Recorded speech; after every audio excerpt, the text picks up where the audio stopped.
फैसला आबाद का दिन था जहां कराची में एक तो K4 मंसूबे के ऊपर जो है वो बातचीत कंप्लीट हुई है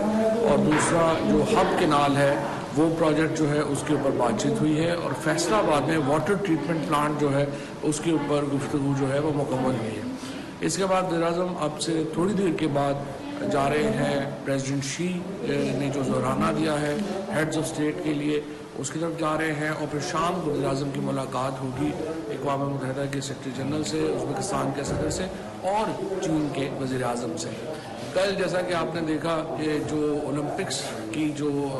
तकरीब थी उसमें पाकिस्तान की टीम पहली बार विंटर ओलंपिक्स में इस तरह से शरीक हुई। तमाम चाइनीज़ क्राउड ने अगर चीन के बाद किसी टीम को वेलकम किया तो वो पाकिस्तान की टीम थी। ये जो एक आम क्राउड की तरफ से एक मोहब्बत का इजहार होता है पाकिस्तान के लिए, यही वो बुनियाद है जिस पर पाक चीन दोस्ती खड़ी है और वज़ीर-ए-आज़म को जितनी यहाँ पे इज़्ज़त मिल रही है, जिस कदर उनको यहाँ पे सुना जा रहा है, उससे भी ज़ाहिर होता है कि कितना इंटरेस्ट है पाकिस्तान में चीनी सरमायाकारों का और इसके अलावा जो बाकी तबका फ़िक्र है उनका। कल जो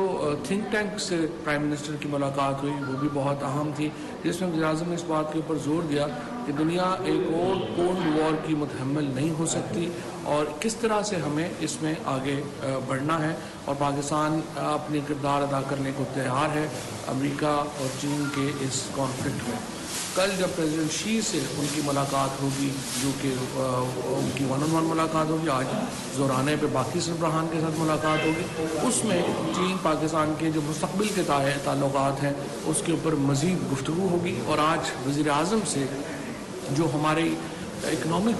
एंगल है पाकिस्तान और चीन के ताल्लुकात का उसके ऊपर गुफ्तगू होगी। सब्सक्राइब करें और बेल दबाएं ताकि कोई खबर रह न जाए।